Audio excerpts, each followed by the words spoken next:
What happens when one of America's most respected journalists faces off against one of the world's most controversial royals? Under the dim glow of the NBC nightly news studio lights, a conversation that was meant to shed light quickly turns into a battlefield of pride, sarcasm, and raw frustration. Meghan Markle walked in prepared to control the narrative. Lester Holt welcomed her with his trademark professionalism. But within minutes, the tone shifted. What began as a polite interview spiraled into a clash so intense, the cameras seemed to tremble in the silence between their words. This is the story of how Meghan Markle's night with Lester Holt unraveled on national television. The NBC nightly news studio was unusually quiet that evening. The set had been stripped down for an intimate one-on-one conversation. No live audience, no applause, just two chairs under soft but focused lighting, the rest of the room fading into a deep, almost theatrical black. The atmosphere felt serious, heavy with expectation. Lester Holt, dressed in his usual dark suit and calm demeanor, stood to greet his guest. "Meghan, thank you for being here tonight," he said with the steady warmth that had earned him the trust of millions of Americans. Meghan stepped onto the set, her posture sharp, her chin tilted ever so slightly upward. She gave a small smile that looked polished rather than genuine. "It's always enlightening to be invited to these things," she replied, her voice carrying a deliberate edge, as if already bracing herself against imagined insults. They both sat down. The camera zoomed in. For a moment, the studio felt suspended in time, like the world was holding its breath. Lester began gently, setting the tone. "You've built quite a life here in America since stepping away from the royal family. How has the adjustment been for you?" A simple question. Yet Meghan's eyes flickered with impatience. "Adjustment? Lester, I didn't come here to adjust. I came here to live freely. There's nothing to adjust to when you finally stop being suffocated. Perhaps people should stop framing my life as a struggle to adapt and start recognizing it as me finally being who I've always been." Lester gave a practiced nod, absorbing the sharpness. He didn't flinch. "I see. But I think many people are curious about the differences you've experienced. The transition from being part of an institution as old as the monarchy to building an independent life here." Meghan tilted her head, the faintest smirk tugging at her lips. "Why does it always go back to the monarchy? I mean, is there any interview where I'm not dragged back into it? I left. I walked away. Yet here we are, still obsessed with the institution. Perhaps the media should evolve, Lester." The temperature in the studio seemed to drop. Lester pressed on, calm as ever. "Fair enough. Let's talk about your family here then. You and Prince Harry have settled in California with your children. How has parenthood shaped your perspective?" Meghan let out a small laugh, not one of amusement, but of dismissal. "Parenthood is, well, it's parenthood. Do you want me to give you the fairy tale version? The picture-perfect royal family soundbite? Because if that's what you're fishing for, Lester, you're not going to get it." Her tone was clipped, her eyes flashing. The audience at home couldn't feel the tension in the studio, but Lester could. He leaned back slightly, hands folded on his lap. "I wasn't fishing. I was simply asking. People often find it inspiring to hear how public figures navigate parenthood." That's all. Meghan shifted in her chair. "Inspiring? I don't exist to inspire strangers. My children don't exist for public consumption. Maybe people should stop asking about them as if they're characters in some global soap opera. They're my children. Period." Her words hung in the air like a slap. Lester's jaw tightened just slightly. So slight it was almost imperceptible. Years of journalism had trained him to mask irritation, but Meghan's tone was sharper than most of the contentious interviews he'd handled. Still, he kept his composure. "Understood. Let's move forward. Many Americans are fascinated not just by your current life, but by what you left behind. The royal family has been central to your story, whether you like it or not. Do you think in hindsight that you underestimated the weight of marrying into such an institution?" For a moment, Meghan froze. Her smile returned, but it was the tight, brittle kind. "You know, Lester, questions like that sound almost insulting. Did I underestimate? No, I didn't underestimate anything. I knew exactly what I was getting into. The problem wasn't me underestimating. The problem was everyone else underestimating me. Do you understand the difference?" Her tone rose slightly at the end, a challenge disguised as explanation. Lester nodded again, still calm. "I do understand. I suppose the reason I ask is because..." But Meghan cut him off, her voice rising louder this time. "Because what?" "Because it's so hard for people to grasp that I was capable of handling it. Or is it because you'd prefer to believe I was naive, that I wasn't strong enough? You see, Lester, that's the narrative people cling to, this fantasy that I was fragile. And I'm telling you, I wasn't. I'm not. The silence that followed was thick. Lester adjusted his glasses and took a measured breath. Thank you for clarifying, he said finally, voice calm but firmer now.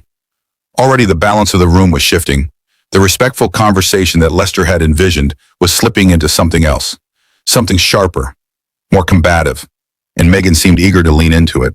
The lights above hummed faintly, casting their glow over a set that was beginning to feel less like an interview space and more like a boxing ring. And this was only the beginning. The hum of the studio lights filled the silence as Lester Holt glanced at his notes, steadying himself. Years of live broadcasts had taught him patience, but this interview was already drifting into dangerous waters. Meghan's posture had stiffened, her shoulders squared, chin lifted in defiance. Her eyes carried a glint that seemed less conversational and more confrontational. Lester leaned slightly forward, keeping his voice calm and measured. I appreciate your perspective, Meghan. Let me ask you about something more personal, your relationship with Harry. Many viewers wonder how the two of you balance public pressure with private life. How do you and your husband support each other through it all? It was a gentle question, one designed to soften the air, but Meghan's lips curled into a smirk that almost seemed rehearsed. Support? Lester, do you think we sit around needing pep talks like some reality TV couple? Harry and I don't need to balance anything.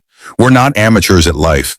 People underestimate us constantly, as if we're barely holding it together. It's insulting. Really, Lester adjusted his glasses, nodding slowly, letting her words hang in the air before speaking again.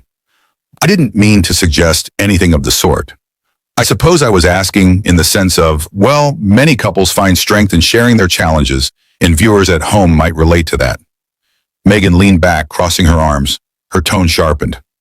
Viewers at home? Lester, I didn't come here to give a self-help seminar. My marriage isn't a public case study. Harry and I don't exist for other people to relate to.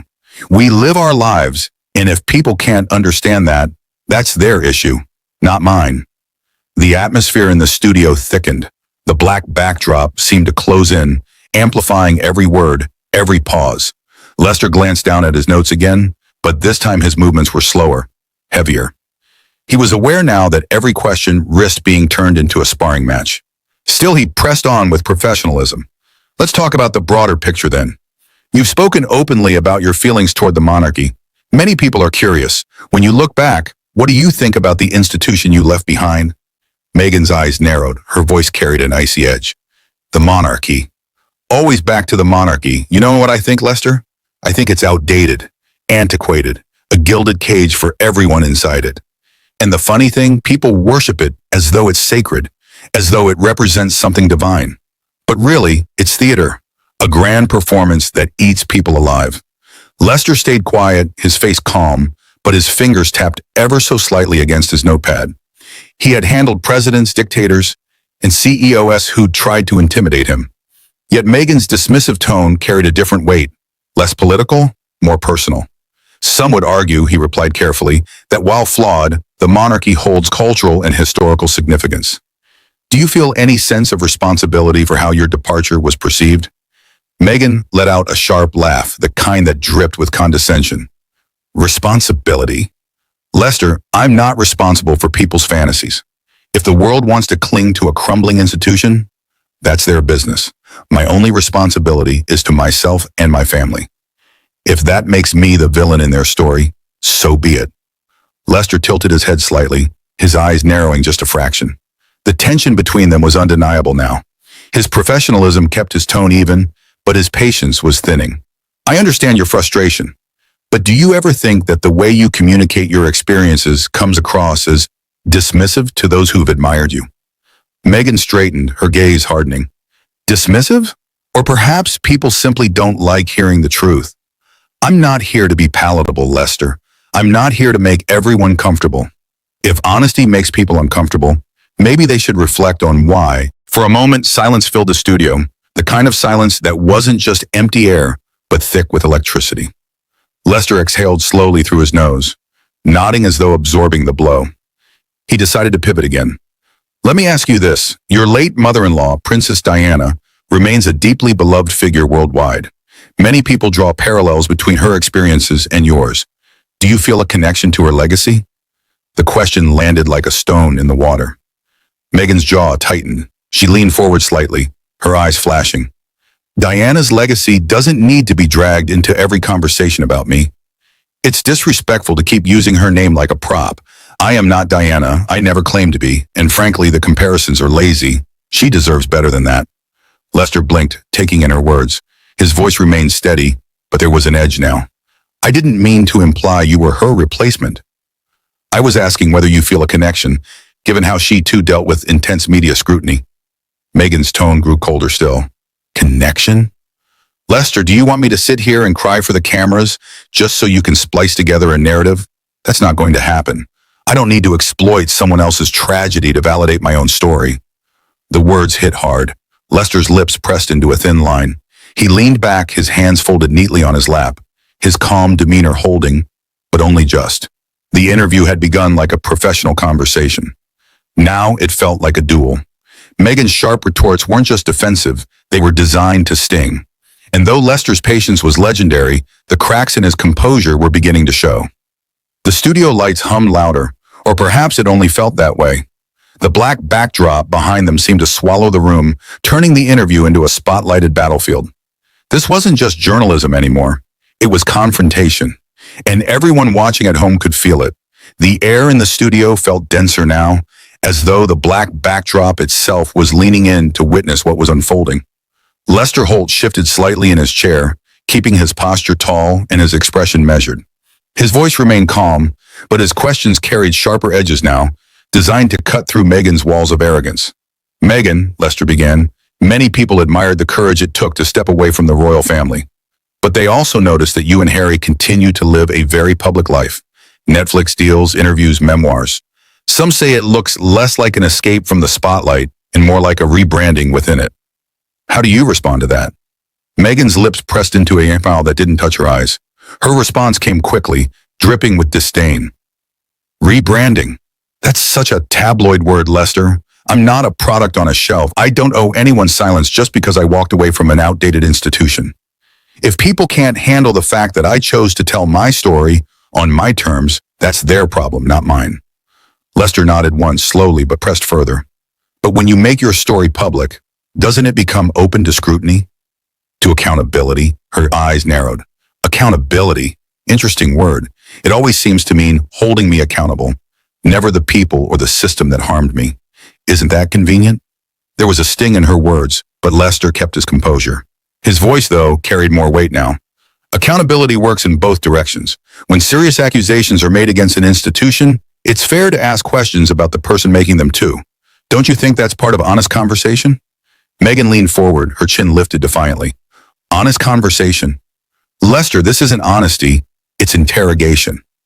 I came here thinking NBC wanted to talk about my work, my projects, my advocacy. Instead, I'm dragged into the same tired cycle. Monarchy, Diana, accountability, blah, blah, blah. Maybe the press needs to be held accountable for its obsession. The words hung heavy. Lester blinked, letting the silence stretch, the way a veteran anchor knows silence can be louder than a question. Finally, he spoke, his tone calm but firmer than before. I think our viewers would argue that these questions aren't an obsession. They're context. They're part of your story, whether you want them to be or not. Meghan scoffed, a sharp laugh echoing through the empty studio. Context?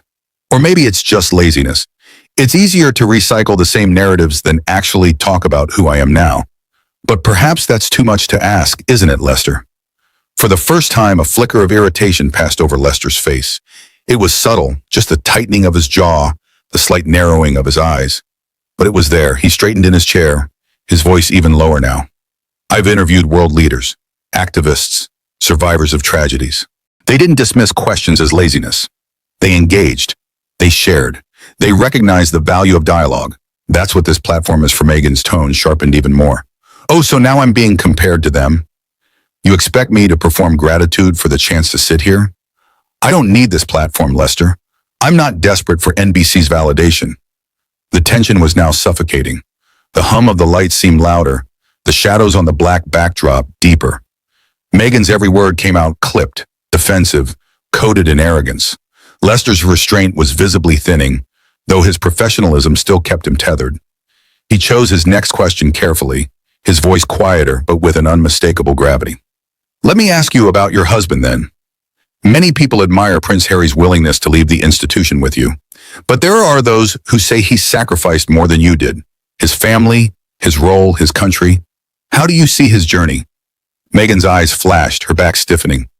Harry made his choice because he's strong enough to stand by me. Don't make it sound like I dragged him. He's not some poor little prince who got led astray. He's a man who saw the truth and acted on it. If people can't respect that, it says more about them than us. Lester leaned back slightly, his expression tightening. Do you ever feel that your voice overshadows his? That sometimes people see your story as dominating his? That hit a nerve. Meghan's face hardened, her tone icy. Overshadows?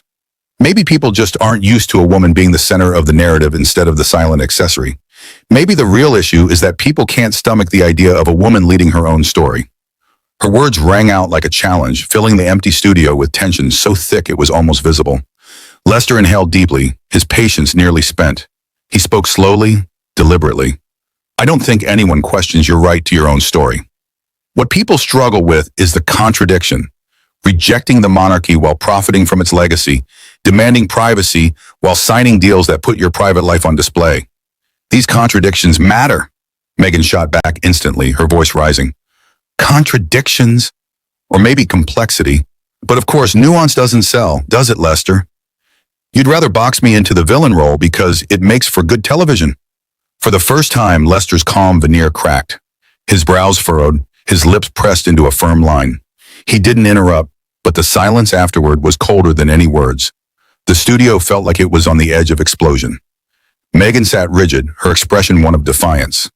Lester's composure was still present, but his patience was hanging by a thread. This wasn't just an interview anymore. It was a collision course, and everyone at home watching could sense it. The breaking point was coming. The studio was silent but tense, as if the black walls themselves were holding their breath.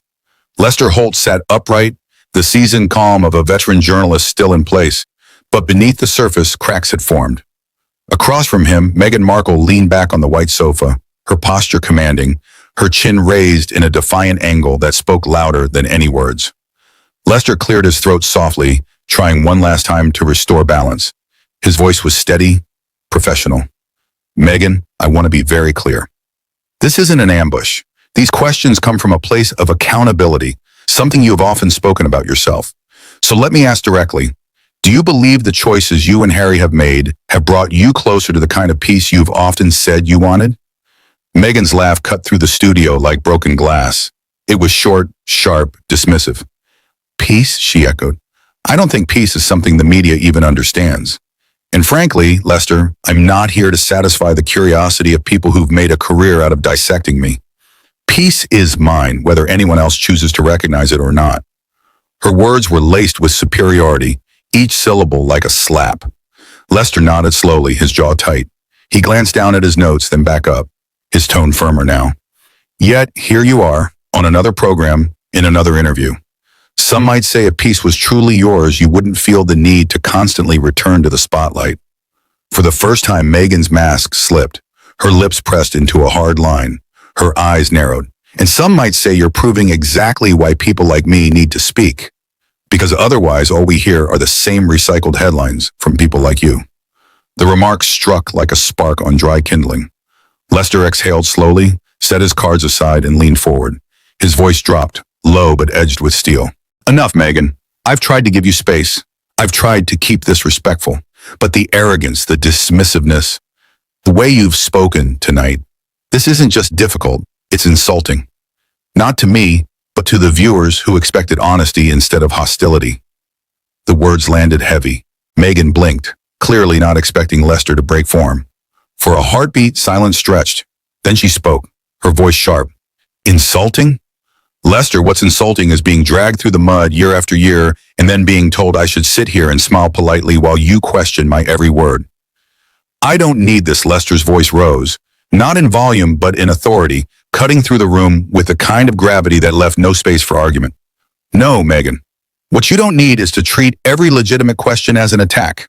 What you don't need is to keep pretending you're above accountability. You say you despise the monarchy, but you've built your entire platform on the fame it gave you. You say you want privacy, but you sign multi-million-dollar deals to put your life on display. That isn't courage.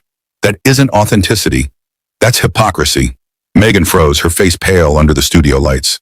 For once, she didn't have a quick comeback. Her lips parted, but no words came. Lester pressed on, his tone unwavering. You talk about truth, about standing in your power. But the truth is, without Harry, without that royal title you claim to despise, you wouldn't be sitting in that chair. You've acted tonight not as a leader, not as an advocate, but as a spoiled child who thinks the world owes her deference. And Meghan, it doesn't. The studio's silence was deafening. The hum of the lights seemed louder, the black backdrop darker. Meghan's eyes widened, stunned. She gripped the edge of the sofa, her composure cracking in real time. You can't speak to me like that, she whispered, her voice trembling. Lester didn't flinch. I just did. And I did it because the viewers deserve honesty. This interview cannot continue, not like this. You've disrespected the platform, the conversation, and frankly, yourself. Meghan stood abruptly, her blazer falling back against her shoulders. She gathered her things with jerky movements, her face flushed with indignation. Fine, she snapped, her voice breaking. If this is what you wanted, congratulations. I won't sit here and be humiliated. Her heels clicked sharply against the studio floor as she strode toward the exit. The cameras followed until the director hastily cut away. The sound of the door closing reverberated like a gavel ending a trial. Lester remained seated, exhaling slowly, his face calm once more. He turned to the camera, his voice somber, measured. Ladies and gentlemen, I owe you an apology. What you just witnessed is not what we intended. This was meant to be a conversation, a chance for Meghan to share her perspective. Instead, it became something else entirely. And for that, I regret how it ended. Sometimes, no matter how much patience you bring, respect must flow both ways. Tonight, it didn't. He paused, letting his words sink in, then offered the faintest shake of his head. We'll be right back. The screen faded to black, but the moment was already etched in history, an interview that would be replayed, dissected, and remembered not for insight, but for implosion. Meghan had walked out, but the weight of Lester's words lingered long after. If you enjoyed this dramatic story, don't forget to like the video, subscribe to the channel, and hit the so you never miss the next explosive interview breakdown. Your support keeps these stories coming.